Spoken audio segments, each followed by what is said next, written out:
pingin di hadapan Rasul, nih ya Rasul, bahwa umat Rasul itu kebanyakannya dari keluarga saya. Penting kiranya kita benar-benar paham tentang i'dilu baina auladikum.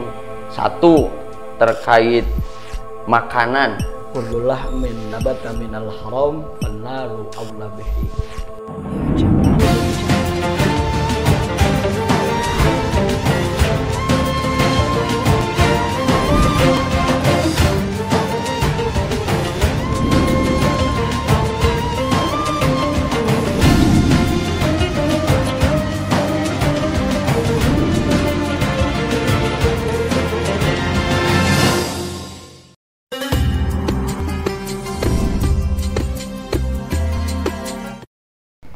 Assalamualaikum warahmatullahi wabarakatuh. Waalaikumsalam warahmatullahi Hamdan syukron lillah, wassalatu wassalamu ala rasulillah wa ala alihi wa ashabihi wa mawalah ma ba'du.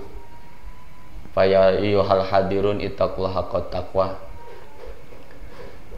Islam adalah aturan yang mengatur seluruh aspek kehidupan, baik yang berkaitan dengan agama ataupun seluruh aktivitas manusia.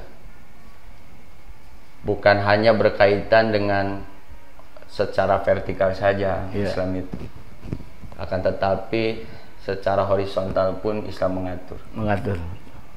Sampai-sampai Islam mengatur bagaimana cara mendidik anak, di mana anak itu harus dididik sejak dini.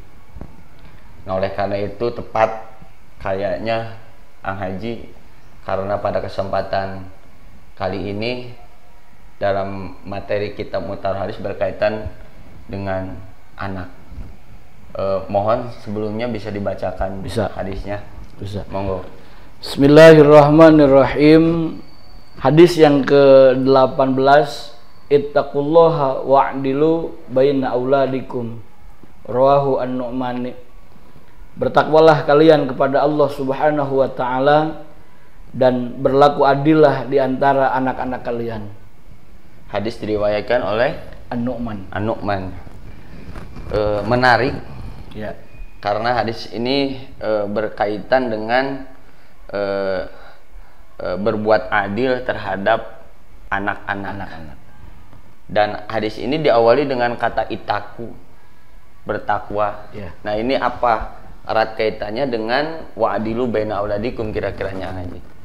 Bahwa masalah takwa, wa'dilu baina auladikum, dalam hadis lain bahwa la yalqallahu ahadun bidzanbin a'zamu min jahalati ahlihi. Bahwa sehebat apapun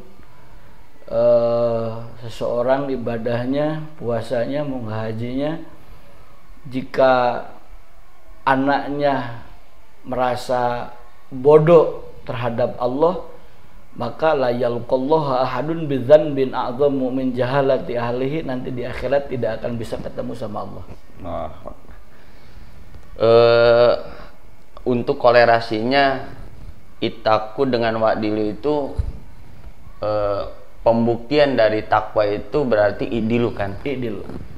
Dimana takwa itu kan intisal awamirillah wajtinab nawahi. Nah, yang harus digarisbawahi kan intisal, mengikuti apa yang telah diperintahkan oleh Allah.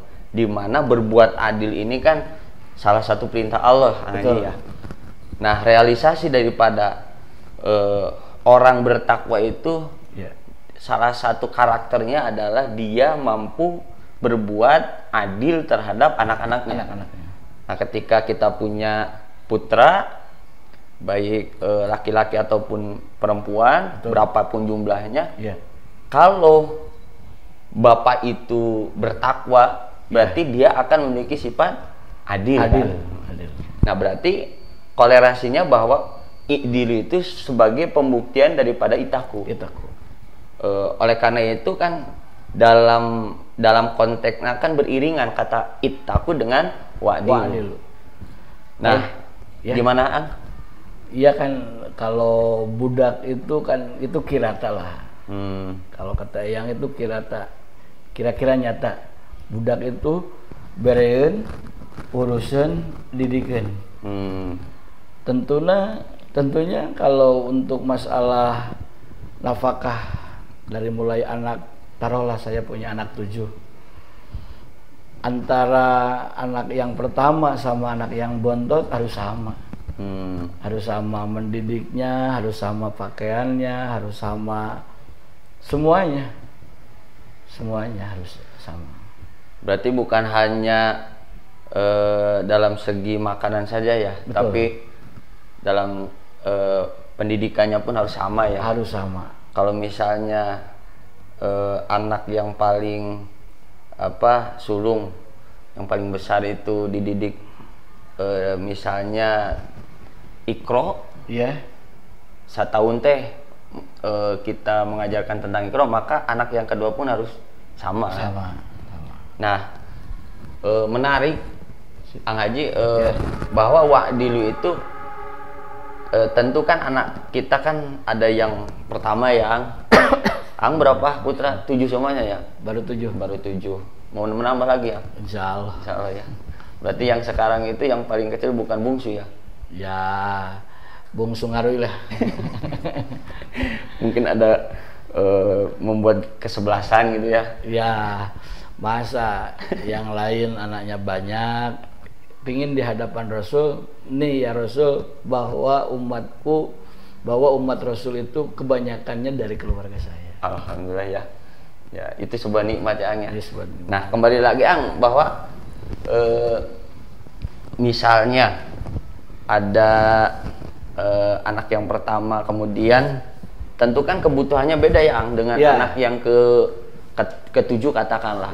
Kalau yang ke-7 misalnya baru 1 bulan katakanlah setelah lahir. Kemudian kan yang anak pertama itu kan udah katakanlah 20 tahun, berarti kan kebutuhannya beda kan. Berarti kalau yang 20 tahun itu misalnya 1 bulan itu 300.000, nah kemudian anak yang baru lahir itu hanya buat pampers dan susu, cuma berapa ribu lah, katakanlah 100.000. Nah, ketika kita memberikan setiap 1 bulan untuk anak yang paling besar itu 300, kemudian yang paling paling bungsu, yang itu bontot, cuma 100.000, kira-kira itu adil tidak? Kan yang kecil juga nanti akan besar. Nah, yang jelas itu makanan, pakaian yang diberikan oleh orang tua kepada anak-anaknya itu harus halal. Kenapa? Dikarenakan Rasul bersabda, kullu lahmin nabata minal haram fannaru aula bihi. Bahwa setiap daging, tulang, setiap awak-awakan, tumbuhnya, jangkungnya, besarnya dari ladang haram, maka fannaru aula bihi, neraka lebih utama untuk. Ya, artinya untuknya. Meskipun anak yang paling besar itu diberi 1 bulan 300.000, kemudian anak yang paling kecil itu hanya 50.000 atau 100.000, berarti kan itu termasuk adil kan? Adil kan, meskipun secara nominal itu kan beda, tapi kan kalau dilihat dari segi kebutuhannya kan, ya karena anak yang paling kecil hanya butuhnya susu saja. Kalau anak yang paling besar kan sudah tidak menyusu lagi ya kan? Tapi kan banyak kebutuhan yang lain kan. Ya, berarti meskipun nominalnya beda, tapi itu termasuk sikap adil yang dipertontonkan orang tua kepada anaknya kan. Betul. Saya bersaudara ber7. Dari mulai yang besar Kang Haji Didi dan yang paling kecil Ujang Hari, itu kan orang tua itu mengislamkan semua berangkat ibadah haji, dari mulai yang besar sampai yang kecil. Dikarenakan yang besar masih ada orang tua, sampai yang ke-5 masih ada orang tua, tetapi yang ke-6, yang ke-7 ibu sudah meninggal, maka tugas kakak-kakaknya untuk melengkapi, bahwa mun baheula mah urang teh disampurnakeun haji teh ku kolot, tah ayeuna PR-na ku anu ngajadikeun lanceuk-lanceukna. Gitu. Ini dilu termasuk adil. Dalam adil itu bukan berbicara tentang sama rata sama rasa ya. Betul. Tapi kan adil itu kan proporsional. Masa yang besar dikasih rokok, yang kecil harus kasih rokok lagi, masa. Iya. Berarti kan bukan tentang adil itu bukan sama rasa sama rata kan. Betul. Tapi proporsional. 300.000 karena ya porsinya untuk yang paling besar itu 300.000 kan ya. Nah kalau yang paling bawah kan tidak harus 300.000 karena 100.000 pun cukup ya.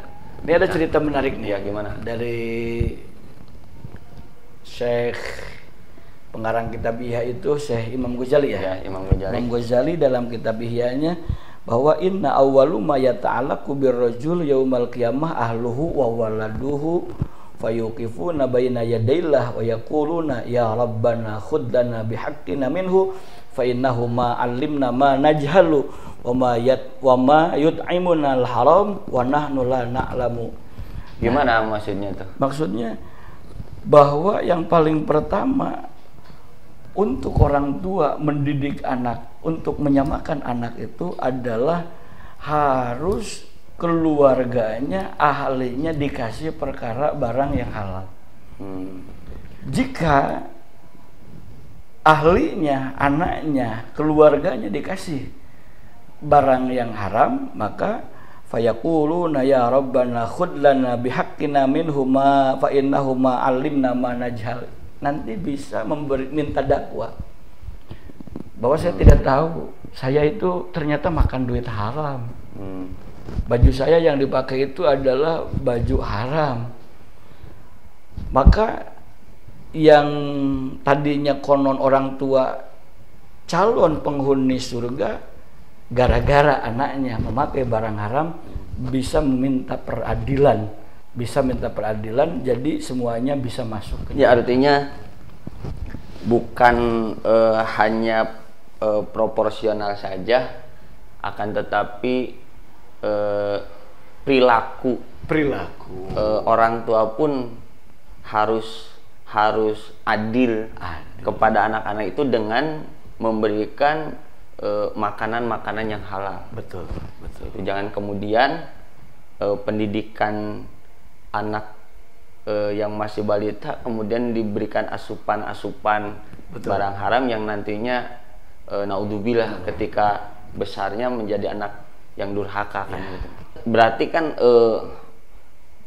adil itu bukan proporsional saja kan ya Ang ya? Tadi kan berarti tadi ada materi kulul lahmin, kemudian tadi kutipan dari Imam Ghazali. Berarti adil itu satu bukan sama rasa sama rata, akan tetapi proporsional juga. Yang harus diperhatikan oleh orang tua adalah makanan yang diberikan kepada anak-anak kita itu harus halal. Nah kemudian dalam ikdilu pun jadi misalnya kalau anak yang pertama itu katakanlah kan ada tahapan-tahapan pendidikan yang diberikan kepada anak yang misalnya 3 tahun itu harus bisa mengenal Allah dengan memberikan pengajaran tentang la ilaha illallah. Betul. Kemudian menginjak 3 tahun 7 bulan harus diberikan ajaran tentang Muhammadur Rasulullah. Betul. Kemudian ketika 7 tahun sudah dikenalkan dengan wudhu, sudah dikenalkan dengan sholat, diperintahkan sholat. Nah, ketika 9 tahun berarti 10 tahun. Nah berarti sudah dia bisa melaksanakan sholat dengan benar. Berarti kan itu tahapan-tahapan itu misalnya katakan hal itu disampaikan ke anak yang pertama. Nah maka untuk anak kita yang kedua pun harus seperti itu. Betul. Betul. Kalau tidak seperti itu berarti kita tidak adil. Betul. Yang pertama diberikan pengajaran seperti itu, tapi anak yang kedua biarin aja lah. Ya. Nah berarti kan itu sikap yang dipertontonkan itu kan tidak i'dilu. Berarti kalau tidak i'dilu berarti bukan karakter dari mutakin. Ya. Nah oleh karena itu penting kiranya kita benar-benar paham tentang i'dilu baina auladikum. Satu, terkait makanan berarti sesuai dengan proporsional. Kemudian ilmu yang telah diberikan kepada anak-anak kita pun harus sama. Pemahamannya jangan pemahaman yang seperti pemahaman yang tidak seperti orang tuanya. Seperti kalau kita itu Asy'ariyah, Maturidi, Imam Syafi'i atau Madzhabul Arba'ah yang lainnya, tasawufnya Imam Ghazali. Jangan ada pemahaman dicuci otak dengan yang lain gitu. Jadi minta termasuk adil itu bahwa anak kita semuanya harus mengenal Allah. La yalqallahu ahadun bidzanbin a'dhamu min jahalati ahlihi, bahwa nanti tidak akan bisa ketemu seseorang sama Allah Tuhannya di mana-mana a'dhamu min jahalati ahlihi, orang tersebut membawa keluarga bodoh dan mengenal Allah.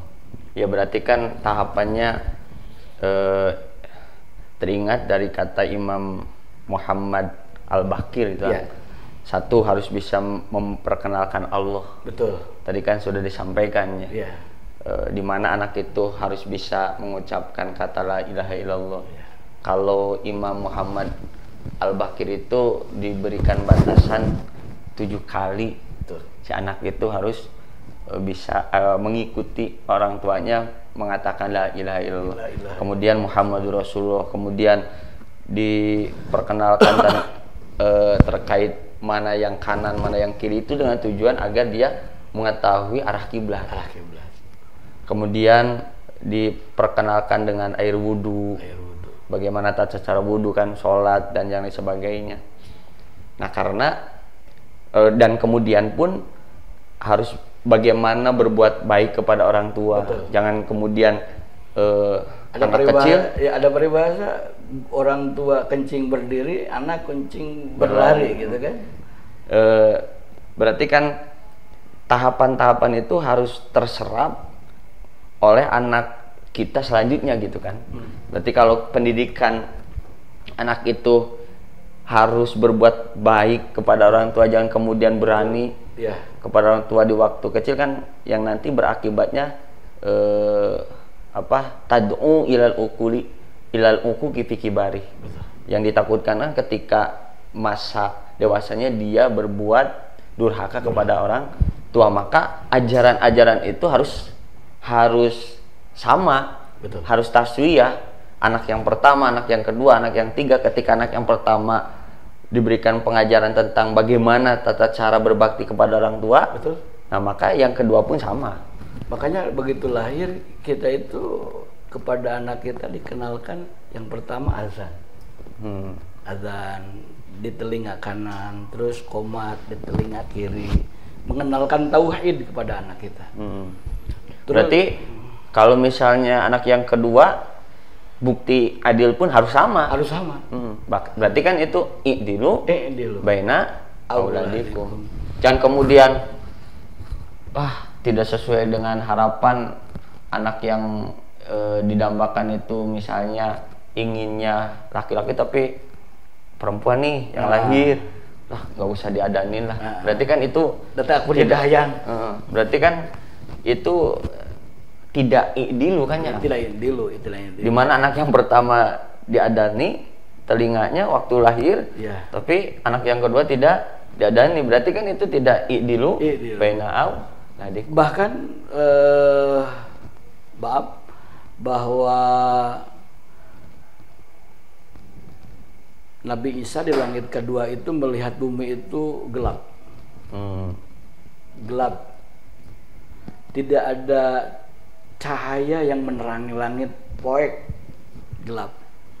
Tetapi tiba-tiba bumi itu ada mercusuar, sinar gitu. Sinar seperti matahari menyinari bumi. Bumi merasa indah melihat langit, orang bumi melihat bintang, bulan.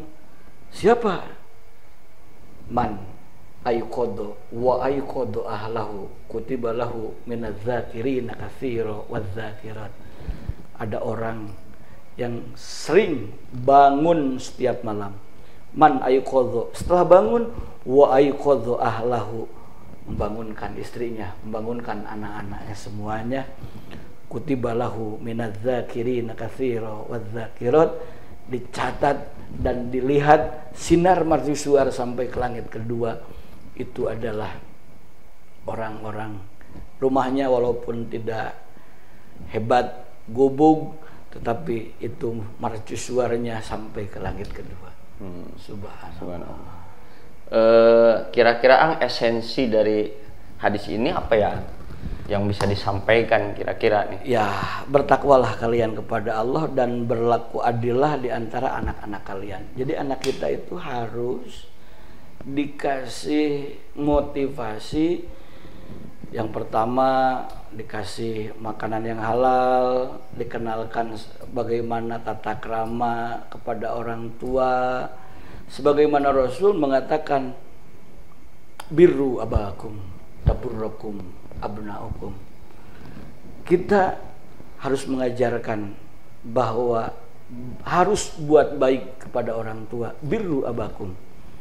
Nanti apa hikmahnya kalau kita sudah punya anak?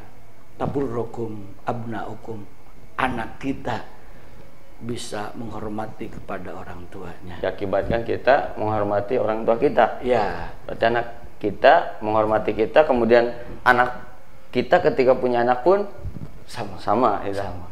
Berkesinambungan berarti ya. Yang kedua, ya ada kesinambungan. Yang kedua bahwa harus warning, harus dikasih tahzir bahwa bahaya jika ada anak tidak bisa menghormat terhadap orang tua. Isnani yu'ajjiluhumallahu fid dunya al-baghyu wa uququl walidain. Ada dua dosa, yang mana dua dosa itu Allah perlihatkan di dunia sebelum akhirat datang. Yang pertama al-baghyu, lacut. Yang kedua wa uququl walidain, adalah yang sering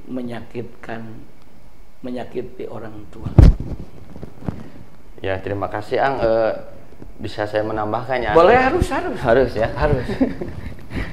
Jadi ada dua perintah, satu itaku, yang kedua i'dilu. Ya kalau di jam'u berarti karakteristik orang yang bertakwa itu dia mempunyai sikap adil, betul, terhadap anak-anaknya. Ya. Nah, tentang masalah adil itu bukan sama rasa, sama rata, akan tetapi proporsional. Betul. Yang diberikan kepada anak kita itu tentu sesuai dengan kebutuhannya masing-masing. Betul. Tidak harus sama nominal, akan tetapi esensinya harus sama. Karena dilihat dari kebutuhan si anak itu. Betul. Kemudian dalam segi ilmu pun harus tersampaikan. Betul. Ketika anak pertama kita tersampaikan ilmu-ilmu yang sudah disampaikan oleh orang tua, maka anak yang kedua pun harus sama. Ya. Berarti itu salah satu pembuktian sikap adil yang dipertontonkan orang tua kepada anak. Nah, kemudian jangan sampai anak itu membangkang di waktu kecil. Betul. Yang ditakutkan itu menurut Imam Hasan Al-Askari, ya, beliau mengatakan bahwa jur'atul walad ala walidih tad'u ilal uquqi fi kibari. Ya. Ketika anak kita pada masa kecilnya berani durhaka kemudian oleh orang tuanya dibiarkan, maka tad'u ilal uquqi fi kibar, yang ditakutkan ketika dia dewasa membangkang kepada orang sudah biasa itu. Iya, nantinya ditakutkan membangkang ya kepada Nah, oleh karena itu penting khususnya bagi kita sebagai orang tua, kemudian dan seluruh orang tua dimanapun, penting rasanya agar berbuat adil terhadap anak-anaknya, karena sikap adil terhadap anak-anak kita itu termasuk pembuktian daripada ketakwaan kita kepada Allah Subhanahu wa taala. Yang paling terakhir gimana ya? Yang paling terakhir Mohon. Bahwa apa yang dikatakan Adinda tadi, yang ditakutkan itu jika kita tidak memberikan wawasan, keilmuan untuk menghormati orang tua kepada anak-anak kita. Arba'atun haqqun 'alallah alla yudkhilal jannata wala na'imaha mudminul khamri wa akilur riba wa akilu malil yatim wal aqu liwalidayh. Ada 4 orang yang Allah haramkan untuk masuk surga. Jangankan masuk surga, harumnya surga pun Allah tidak akan berikan. Yang pertama mudminul khamri, yang suka melanggengkan minum arak. Yang kedua aklu riba, sering memakan harta riba. Yang ketiga wa akilu malil yatim, yang sering memakan harta yatim. Yang keempat wal aqu liwalidayh, yang sering menggoreskan hati orang tua. Allah, naudzubillah ya. Naudzubillah, summa naudzubillah. Sudah terasa lama ini. Subhanallah. Meskipun masih banyak banyak materi yang disampaikan karena dibatas oleh waktu yang menentukan. Kiranya dicukupkan ya Ang ya. Ya. Mudah-mudahan bermanfaat. Amin. Menjadi bekal bagi orang tua dimanapun berada, agar mampu bersikap adil terhadap anak-anaknya. Sekian, wabillahi taufiq wal hidayah. Wassalamualaikum warahmatullahi wabarakatuh.